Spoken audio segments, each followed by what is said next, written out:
म्हणून रागे तुम्ही बघा. अगदी असतं. मग मला सांगा, या विश्वाच्या ठिकाणी क्रिया पहिल्यांदा घडते की प्रतिक्रिया? तरुण क्रिया घडली जाते. मग ज्या पद्धतीची क्रिया असते त्या पद्धतीची त्याच्यावर प्रतिक्रिया उमटली जाते. बोलण्याचा अर्थ एकच का? स्वयंवर मंडपात आम्ही उपस्थित होतो. स्वयंवराला सुरुवात झाली. प्रत्येकाच्या समोर तुमची कन्या येत होती. मग भरल्या स्वयंवर मंडपाच्या ठिकाणी जर का मला तिला वरायचंच नव्हतं, नाही वरलं असतं तरी चाललं असतं, पण हस्तिनापुरचा युवराज म्हणून मी इथं उपस्थित होतो. भरल्या स्वयंवर मंडपाच्या ठिकाणी तुमची ही उद्धट पोर नाक करून दाखवते. कुठं गेला तुमचा शिष्टाचार? थांबा म्हणतोय. सहज तुम्ही विचारू लागलात कुठं गेला शिष्टाचार. मान्य करतोय, कदाचित माझ्या कन्येला नाकही उघडलं असेल, नाही मी म्हणत नाही, पण याचा अर्थ या स्वयंवर मंडपात वितंडवाद घालून त्याच्या हाताला धरणं हा तुमचा शिष्टाचार का? राजे, हस्तिनापुरची पद्धतच तशी आहे. कशी पद्धत? चोर चोरी करून गेल्यानंतर दिवे पेटवायला आम्ही धावत नाही. चोर चोरी ज्यावेळी चोरी होते तेव्हाचा तेव्हा आणि जशा तसं उत्तर देण्यासाठी आम्ही सिद्ध होतो. मला सांगा, या राजदरबारी न्यायाधीश कोण आहे? संपत तरी तुम्ही आहात. आज या राज्याचा राजा मी उपस्थित आहे. नव्हेच तर वधूचा बाप म्हणून मी इथं आहे. माझी कन्या जर चुकली, एका वधू जर चुकली तर त्या वधूची तक्रार त्या बापाजवळ करायला नको का? निश्चितच करायला. तुम्ही ती तक्रार का नाही केला? राजे, अपराध माझ्या एकट्या समोर केला नाही. भरलेल्या साऱ्या युवराजान देखत ही कृती तुमच्या कन्येला केली आणि ज्या पद्धतीची कृती त्या पद्धतीनं प्रतिकार शब्द पहिल्यांदाच मुखातून माझ्या बाहेर पडले. तुम्ही म्हणालात अरे राजदरबारी कृती घडली, पण दृष्टीक्षेप फक्त तुमचा पडलाय आणि म्हणून तुम्ही हे कृत्य केलं. मान सन्मानाच्या गोष्टी सांगू लागला. तुम्हाला काय वाटलं तुमच्या हस्तिनापुराचा मान सन्मान आम्ही परिपूर्ण ठेवला नाही का? मान सन्मान ठेवून तुम्हाला इथं बोलविलं, इथं आम्ही चुकलो का? हस्तिनापुरचा मान सन्मान ठेवून तुम्ही बोलविला तर तुमच्या मुलीच्या केवळ या अवगुणांवरून दिसून येतं की केवळ हस्तिनापुरचा अवमान करण्यासाठी तिथं तुम्हाला तुम्ही अवगुण म्हणू लागला. तुमचा तरी काय सद्गुण? म्हणून तुम्ही तिच्या हाताला हात धरला. वास्तविक तुम्ही मला सांगायला होतात, कारण बाप तिचा अजून जिवंत आहे. तिला शासन करण्याचा अधिकार तुम्हाला कधी पद्धत नाही. मी काय करावं हे तुम्हाला कळतं. मग जर का हस्तिनापुरचा युवराज तिला मानण्याच नव्हता तर हस्तिनापुरला निमंत्रण का दिलं? युवराज मान्य नव्हता असं तिनं किंवा मी केव्हाही म्हटलेलं नाही. कदाचित तिला मान्य नसेल, ती वर मला दुसऱ्याला घालेल. तुम्ही शिष्टाचाराच्या गोष्टी सांगता. कदाचित माझं तर म्हणणं असेल, तो शिष्टाचाराचा सांगतोय, तो मागील इतिहास परत उघडायला इथं आलाय. बोलण्याचा निर्विधार्थ. अरे ज्याच्या जीवावर आतापर्यंत तुम्ही जगलात, ज्याच्या जीवावर तुम्ही आतापर्यंत वागलात, त्यात भीष्माचार्यांनी असंच कृत्य केलं होतं. अगदी काशी नगरीपर्यंत जाऊन अंबा, अंबिका आणि अंबालिका यांचा स्वयंवर मांडला असता. तिथं त्यांनी तो विध्वंस केला आणि त्याच उदाहरण घेऊन इथं तुम्हाला उघडायचा होता. कारण कदाचित माझ्या भानुमतीनं तुम्हाला जर वरलं नसेल तर तुमच्या इथं अपमान होईल असं वाटलं असेल तुम्हाला. राजे, मागील गोष्टी तुम्ही उदाहरण देऊ लागल्या. मुखातून तुमच्या शब्द बाहेर पडले. म्हणे काशी नरेश राजा काशी पर्यंत आमचे भीष्माचार्य गेले. अंबा, अंबिका आणि अंबालिका यांच्या स्वयंवरात मला विध्वंस केला, हरिद्वास घातला. तिथं का गेले होते यांची परिपूर्ण जाणीव आपल्याला असेल का? म्हणले केवळ हस्तिनापुराला निमंत्रण दिलं होतं. मग या हस्तिनापुराला निमंत्रण न दिल्या कारणानं त्याचा जाब विचारण्यासाठी तिथं गेले होते. अरे जाब विचारण्यासाठी गेले, पण तिथं ते घडलं याला परिपूर्ण कारणीभूत भीष्म होते. तुम्ही म्हणालात अपमान झाला म्हणून ते तिथं गेले, निमंत्रण दिलं नाही म्हणून. पण काशी राजानं का निमंत्रण दिलं नव्हतं? एकच हस्तिनापुरचं अस्तित्वाच्या काशी राजाला मान्य नव्हतं. नव्हे तर केवळ राजगादीवर बसलेला केवळ भीष्माचार्यांचा बंधू हे याचं अस्तित्व त्या काशी राजाला मान्य नव्हतं. का म्हणून? कशासाठी? राजा म्हणून का बसला त्याचं अस्तित्व मान्य नाही तुम्ही म्हणतात. हा? याला कारण एकच, म्हणजे तो विचित्र वीर म्हणून राजा बसला. तो होता तो क्षयरोगी, आणि क्षयरोगी असल्या कारणानं हे तुमचं मत असेल. पण मी तर सांगेन तर याच्या पूर्वी त्या भीष्मानं आणि राजा शंतनूनं काशी नरेश काशी राजा याचा अपमान केला, म्हणून त्या अपमानाचं शल्य म्हणून त्यानं तिथं त्याला बोलविलं नाही.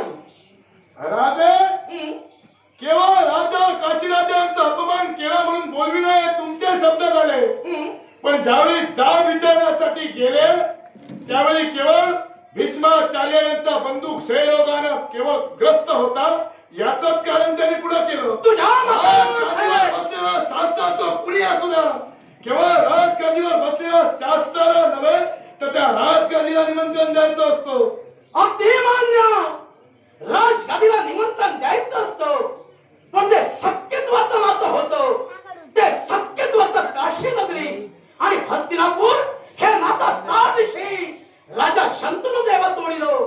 त्याचा अपमानाचं शैल्य अगदी राजा काशीच्या अंतरामी होतो. कारण राजा काशी यांची भगिनी याची जवळीक सोयरी अगदी साधण्यासाठी राजा शंतनू पर्यंत राजा काशीच्या वेळी आला.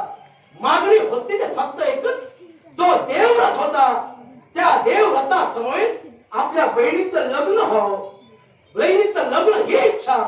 पण राजा शंतनूनं तिथं त्याचा अपमान केला. अपमान झाल्या कारणानं त्या अपमानात त्यांनी नकारही दिला. म्हणूनच राजा काशी राजा अपमानित होऊन माघारी गेले, आणि त्याच कारणामुळे त्यांनी निमंत्रण दिलं नाही. ती राजाला क्रिया केली त्याच्यावर त्यांची प्रतिक्रिया होती. अर्थात तो विध्वंस करण्याच्या उद्देशानं भीष्म तिथं गेले होते ते फक्त स्वार्थासाठी. मुखातून शब्द बाहेर पडले. भीष्मांनी केलेल्या क्रियेवर त्यांनी प्रतिक्रिया उमटवली. मग संपल्यात तुमच्या कंद्याकडून जी क्रिया घडली त्याच्यावर मी प्रतिक्रिया उमटली. काय चुकलं माझं? आणि त्याच प्रतिक्रियेवर मी माझी प्रतिक्रिया उमटवली. यात माझं काय चुकलं खरं? संपल्यात माझी पावलावर पडली ती स्वयंवराचा आस्वाद घेण्यासाठी. पण जर का हस्तिनापुराच्या युवराजाचा धडधडीत अपमान जर का तुम्ही करत असाल अशा क्षत्रियाला जिवंत सोडता. एक वेळ शून्यता तुम्ही होता, तर त्या शून्यपणानं माझ्या कन्याला जर माफ केलं असतं, मोठ्या मनाला सांगितलं असतं तुमची कन्या चुकली, हो तुमचे वेळात राजाला पाय सुद्धा धरले असते. पण माझा सन्मान हे तुम्ही केव्हा ठेवू शकत नाही. कारण ज्यावेळी तुझा बाप म्हणजे धृतराष्ट्र याचं लग्न तेव्हा होत नव्हतं, त्यावेळी त्या भीष्मानं जबरदस्तीनं हे सुद्धा लग्न स्वतःच्या स्वार्थासाठीच लाविलं. काय म्हणायचं स्पष्ट करून सांगा. एकच मला सांग, तुझे मामा किती? माझे मामा 2. कोणते?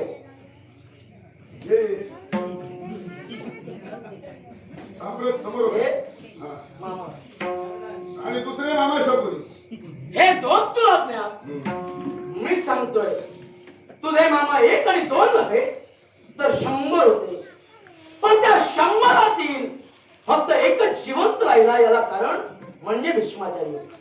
आणि त्याच भीष्माचार्याने अगदी तुझ्या मामानं नवेस गांधार नरेश राजा सुबल याला कारागृहात डांबून ठेवलं. ते स्वतःच्या स्वार्थासाठी. केवळ तुझी आई म्हणजे गांधारी हिला सुद्धा माहित नव्हतं तुझा बाप आंधळा आहे, आणि हे सारं झाकून ठेवून मनाविरुद्ध अगदी तिथं लग्न लागलं. याचा प्रतिकार उठला. त्यात अपयश गांधार नरेशाला आला. म्हणून साऱ्यांना कारागृहात बंदिवान करून ठेवलंय. आणि स्वाभिमानाच्या गोष्टी सांगून इथं जो आला, अरे आत्मसुख्याचा लाच करून आणि मोठेपणा सांगतो. भीष्माचार्याने मला गांधार देशावर आक्रमण करून साऱ्यांना बंदिवान केलं. नव्हे तर माझा बाप आंधळा लपून ठेवलं. गांधार देशातील केवळ गांधारीनं केवळ ती कोणत्या कर्मानं मंडित होती हे कुकर्म लपून ठेवलं नव्हतं. हे कुकर्म म्हणतोय असं काय ते? एकच ज्यावेळी विवाहासाठी तिथपर्यंत गेले त्यावेळी तिचा पहिल्यांदा विवाह झाला होता हे तिने सांगितलं होतं. अगदी मान्य महाराज ते सांगितलं नव्हतं. मग हे कुकर्म नव्हे? हे कुकर्म म्हणतोय, पण ते लग्न का केलं गेलं? एकच जिच्याशी तिचा विवाह होईल तो तात्काळ मृत्युमुखी पडेल हा तिला म्हणे शाप होता. मग सांग, हे जर त्यांनी केलं कोणाच्या भल्याचं केलं? मी काय म्हणालो, जर भल्याचा जरी असतो तरी इच्छा अपेक्षा तिथपर्यंत किंवा धृतराष्ट्र नव्हे तर भीष्माचार्य गेले होते. जी जीवनात घटना घडली ती सत्य परिस्थिती सांगणं क्रमप्राप्त नव्हे. मान्य. मग ती न सांगितल्यामुळे पुढचा प्रमाद घडला. त्याने मला न सांगितलं म्हणून प्रमाद घडला. पण ज्यावेळी नकार दिला त्यावेळी या भीष्माने अधिकारात सत्तेचा डोकं ठेवून हे लग्न लावलं. ते मान्य झालं. लग्न लाविला पहिल्यांदा ज्यावेळी सत्य समोर आलं त्यावेळी बंदिवान केलं. मग ज्यावेळी बंदिवान तुम्ही केला त्यावेळी तुझ्या आईचा त्याने विचार केला होता का? आईचा विचार करण्याचा प्रश्न उद्भवला नव्हता. हा म्हणून? प्रश्न उद्भवला तो हस्तिनापुराचा. आणि हस्तिनापुराचा ज्याला अवमान केलं त्याला शासनाने घडलेलं नाही. मग तुम्ही म्हणताय हस्तिनापुराचा अवमान त्याने केला, मग राजा धृतराष्ट्रानं तुझ्या आईला का नांदवलं? एकाच उद्देशानं केवळ तिने सुद्धा केवळ आपल्या पिताशी एक व्रत राहिली. माझ्या पित्याचं पाणी ग्रहण करण्यासाठी माझी माता तत्पर ठरली. माझी माता पित्याची एकनिष्ठ राहिली म्हणून त्याला तिने नांदवलं. मग तिची निष्ठता राजा सुबलच्या पाठी भीष्म ठेवू शकत नव्हते का? निश्चित. कारण केवळ तिचं सुख पाहिल्यानंतर गांधारीचा सुजलाम सुफलाम झाला यात वाईट होणार होता का? अरे तुझा एक मामा जिथं जिवंत आहे तिथं 100 मामा राहिले असते, तुझं वाईट झालं असतं का? मामा जिवंत राहिल्यापेक्षा मेळ्याच्या मुळाची कारणीभूत मी मगा म्हणालो. ज्यांचं कर्म ज्या पद्धतीने अनुभवलं त्या कर्माची फळ त्यांना भोगावीच लागली. आणि त्याच कर्म करा